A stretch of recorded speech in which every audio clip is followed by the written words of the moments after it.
Assalamualaikum Assalamualaikum warahmatullahi warahmatullahi wabarakatuh. wabarakatuh. Kami di sini ingin menjelaskan apa itu revolusi industri 4.0. Nah, sebelum itu, mari kita perkenalkan diri dulu. Nama saya Alika Syasha Ferreroni. Nama saya Syifan Fauzia. Nama saya Iril Fasya. Saya Pauji Kurniawan. Saya dan Diabit Ramdhani. Selanjutnya, apa itu revolusi industri akan dijelaskan oleh Airil Fasya. Apa itu revolusi industri 4.0?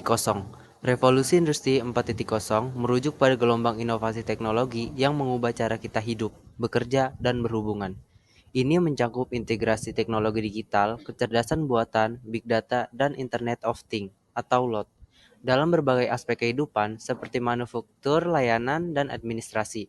Revolusi ini menjanjikan efisien yang lebih tinggi, koneksi yang lebih kuat antara manusia dan mesin, serta inovasi besar dalam ekonomi global.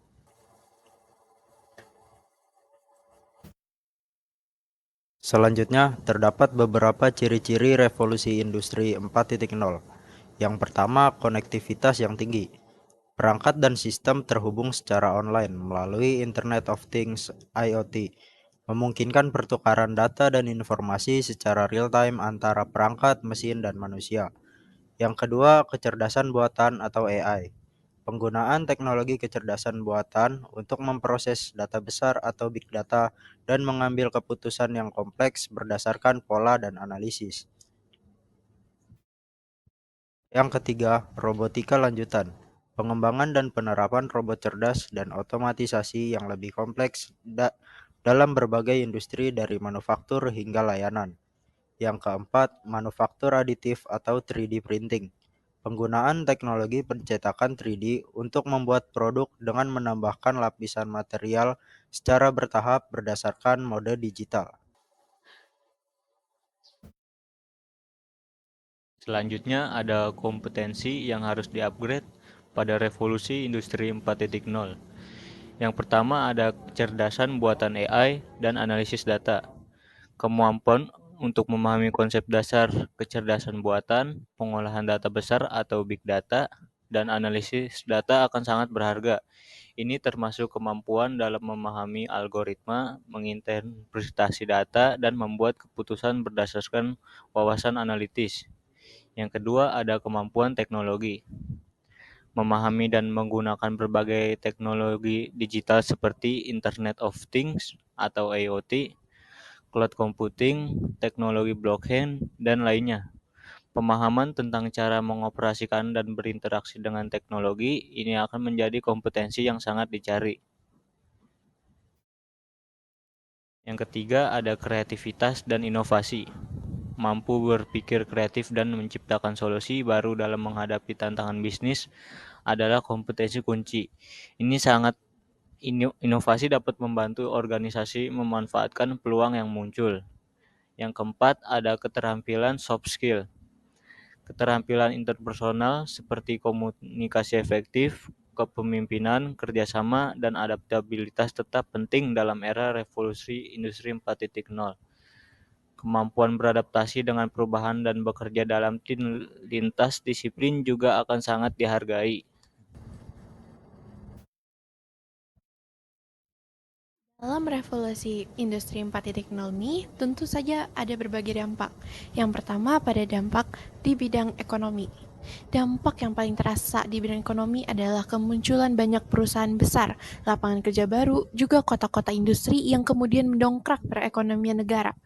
Yang kedua, dampak revolusi di bidang politik. Dampak revolusi industri di bidang politik ditandai dengan kemunculan berbagai paham, misalnya imperialisme modern, nasionalisme, maupun demokrasi. Asap yang dihasilkan oleh kendaraan dan juga manufaktur membuat kualitas udara menurun dan merusak lapisan ozon. Selain itu, limbah pabrik dan rumah tangga yang tidak diolah dengan baik berperan besar dalam pencemaran air di tanah. Dampak revolusi di bidang lingkungan. Dampak revolusi di bidang lingkungan lebih negatif banyak dirasakan daripada dampak positif. Salah satu contohnya adalah pencemaran air, udara, dan juga tanah, sehingga kesehatan masyarakat menurun. Yang terakhir adalah dampak revolusi di bidang sosial. Secara umum, kemajuan yang didapatkan dari revolusi industri banyak dirasakan di daerah perkotaan. Dengan begitu muncul ketimpang ekonomi, pembangunan, dan gaya hidup antara daerah perkotaan dengan pedesaan.